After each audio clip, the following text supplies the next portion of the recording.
کرا بسم اللہ الرحمن الرحیم۔ اپنی ملت پر قیاس اقوام مغرب سے نہ کر، خاص ہے ترکیب میں قوم رسول ہاشمی۔ ان کی جمعیت کا ہے ملک و نسب پر انحصار، قوت مذہب سے مستحکم ہے جمعیت تیری۔ صاحبو، آج 9 نومبر ہے اور آج علامہ اقبال کی پیدائش کا دن ہے۔ اسی حوالے سے میں ان کے نظریہ قومیت پر کچھ معلومات آپ سے شیئر کر رہا ہوں۔ صاحبو، مغربی نظریہ قومیت اور اسلامی نظریہ قومیت، اس کا تقابلی جائزہ پیش کر رہا ہوں۔ مغربی نظریہ قومیت یہ ہے کہ قوم وطن سے بنتی ہے، جبکہ اسلامی نظریہ قومیت یہ ہے کہ قوم مذہب سے بنتی ہے۔ اسی کے حوالے سے مولانا حسین احمد مدنی، جو کانگریس کے اہم رہنماؤں میں شمار ہوتے تھے، مسلمان ہوتے ہوئے مسلمانوں کی شدید مخالفت کیے کرتے تھے، انہوں نے بھی ایک جلسے میں خطاب کرتے ہوئے کہا کہ قوم وطن سے بنتی ہے۔ علامہ اقبال اس بات پہ طیش میں آئے اور فارسی زبان میں وہ یوں گویا ہوئے: حسین احمد دیوبند اینچ بل اجبیست، سرود بر سر منبر کے ملت از وطن است، چہ بے خبر ز مقام محمد عربیست، بے مصطفیٰ برساں خیش را کہ دی ہما اوس، گر بہو نہ رسیدی تمام بولہ بیست۔ اس کا ترجمہ کچھ یوں ہے کہ حسین احمد مدنی نے برسر منبر یہ بات کہی ہے کہ قوم وطن سے بنتی ہے۔ انہیں کیا پتہ کہ مقام محمد صلی اللہ علیہ وآلہ وسلم کیا ہے۔ ہونا تو یہ چاہیے کہ حضرت محمد صلی اللہ علیہ وآلہ وسلم اور دین کو ہی سب کچھ سمجھا جائے۔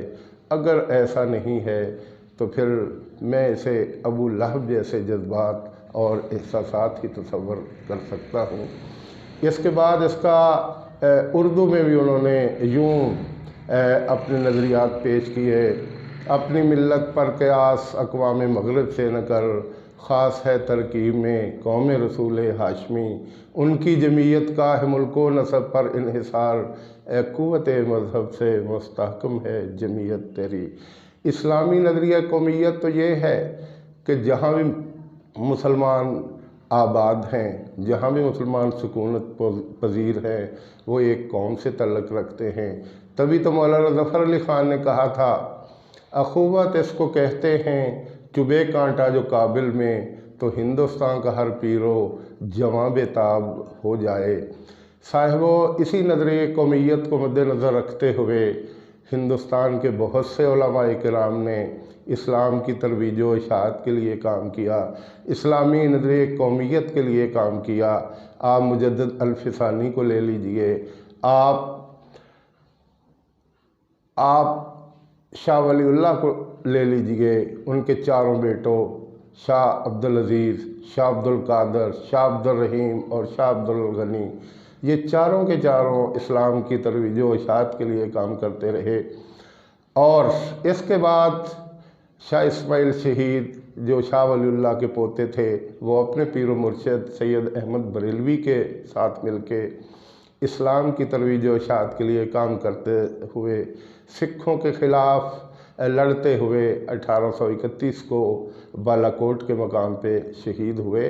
یہ تمام محنتیں، یہ تمام کام، یہ تمام شہادتیں، یہ اسلام کی ترویج و اشاعت کے لیے تھیں۔